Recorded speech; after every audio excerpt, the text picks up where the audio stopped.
Bonjour chers auditeurs. Bienvenue sur votre chaîne. Voici le résumé de la leçon 5 de l'école du sabbat pour le deuxième trimestre de l'année 2025. N'oubliez pas de vous abonner et de cliquer sur l'icône du pouce levé pour soutenir notre mission d'enseignement de la Bible dans le monde entier. Le titre de cette leçon, Les Nations. Partie 2. Le texte à mémoriser se trouve dans le livre du Psaume, chapitre 46, verset 10. Arrêtez, et sachez que je suis Dieu. Je domine sur les nations, je domine sur la terre. Chers auditeurs, la leçon de cette semaine poursuit l'exploration des conséquences de la chute, en particulier le désir de l'humanité d'avoir un gouvernement humain à la place du gouvernement de Dieu. La tension entre les royaumes terrestres et le royaume divin de Dieu, telle qu'elle est décrite avec force dans les visions prophétiques de Daniel et de l'Apocalypse, est au cœur de cette étude. Le verset à mémoriser, le psaume 46, verset 10, nous encourage « Restez tranquilles » et à reconnaître la souveraineté de Dieu sur toutes les nations et sur la terre, un rappel opportun au milieu de l'histoire chaotique de la domination humaine. Cette semaine, nous continuerons à examiner les problèmes causés par la chute et le désir d'un gouvernement humain opposé à la gouvernance de Dieu.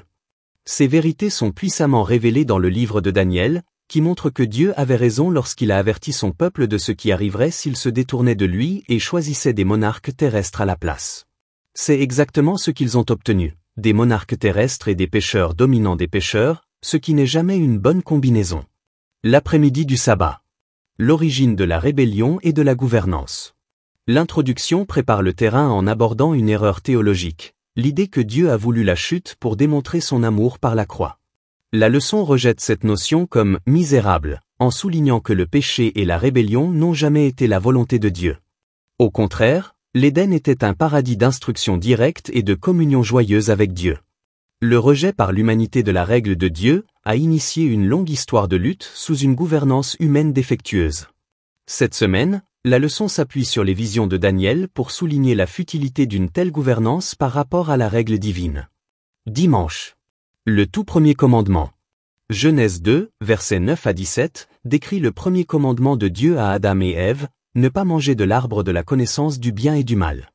Ce commandement n'était pas arbitraire, il était destiné à les protéger de la connaissance néfaste du péché.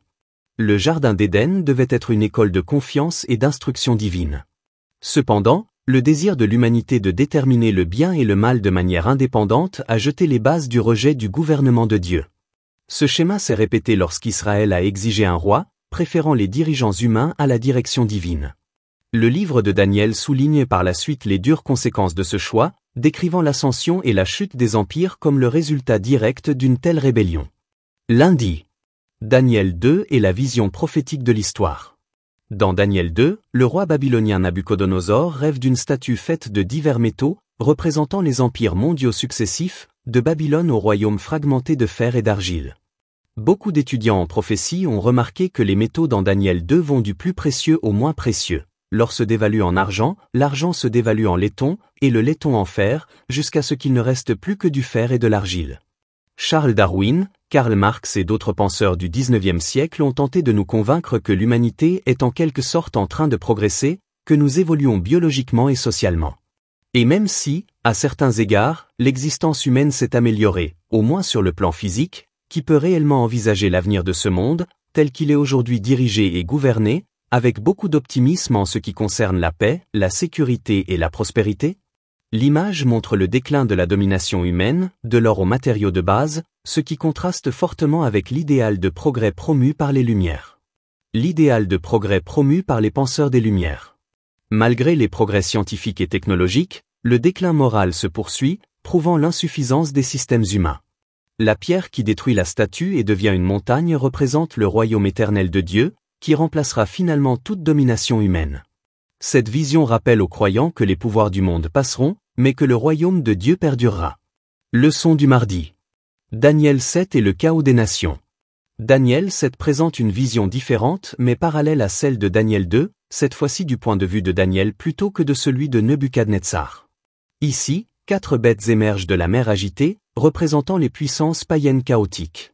Ce symbolisme, conforme à Ésaïe 17 et au psaume, dépeint la mer comme une métaphore de l'instabilité, de la violence et de la rébellion contre Dieu.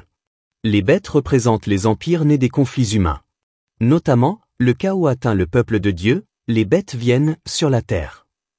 Israël ayant choisi de vivre comme les païens, il est désormais gouverné par eux. Romains, chapitre 3, versets 10 à 19, explique la racine spirituelle de ce problème, le péché universel de l'homme. L'humanité ne peut pas s'autogouverner de manière juste en dehors de Dieu, c'est pourquoi l'Évangile est si essentiel.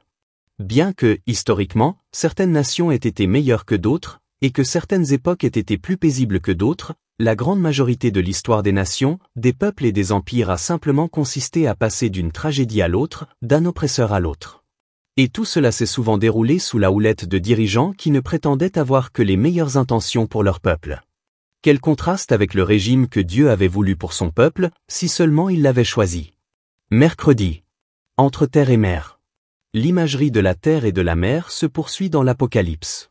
La mer représente le chaos des nations païennes, tandis que la terre symbolise l'ordre et la stabilité, souvent associés au peuple de Dieu et à son gouvernement. Dans Apocalypse 12, versets 15 à 16, le dragon Satan crache de l'eau ou de la persécution pour noyer la femme qui représente l'Église, mais la terre, qui est symboliquement un lieu de sécurité, lui vient en aide.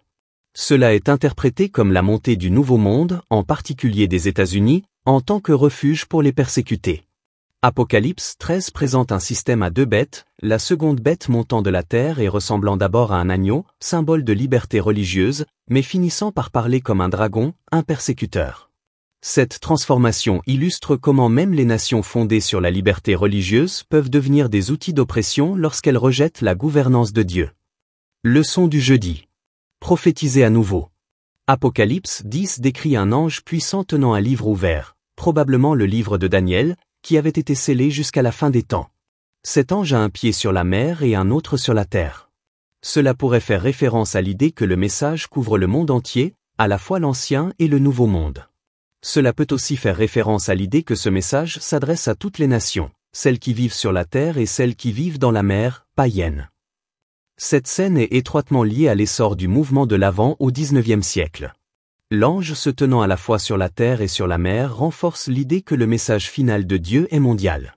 L'expérience douce amère de manger le livre représente la grande déception de 1844, suivie du mandat de « prophétiser de nouveau » à toutes les nations. Cela fait écho au verset 14 de Matthieu 24, selon lequel l'Évangile doit être prêché au monde entier avant la fin.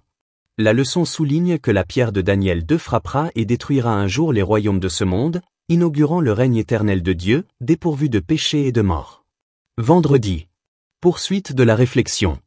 Les écrits d'Ellen G. White développent les thèmes de la leçon, en particulier le triomphe ultime du royaume de Dieu et la purification du péché. Bien que toutes les réalisations humaines disparaissent, les blessures du Christ, marque de son sacrifice, resteront un rappel éternel de la rédemption. Les questions de discussion encouragent les croyants à considérer la nature éphémère du succès dans le monde, la continuité de l'esprit de Babel dans les systèmes modernes, comme la bête marine, et l'équilibre délicat entre l'obéissance à Dieu et la soumission aux autorités civiles. Chers auditeurs, en conclusion, la leçon de cette semaine brosse un tableau saisissant de l'histoire de l'humanité comme une déviation tragique du dessein originel de Dieu. De l'innocence perdue de l'Éden à la montée des empires oppressifs, le fil conducteur est le choix répété de l'humanité de se fier à elle-même plutôt qu'à Dieu. Pourtant, la leçon ne se termine pas dans le désespoir.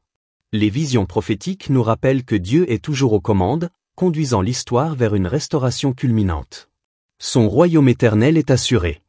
En attendant, les croyants sont appelés à faire confiance, à proclamer et à vivre l'Évangile, même au sein des nations qui disparaissent. Be still and know that I am God.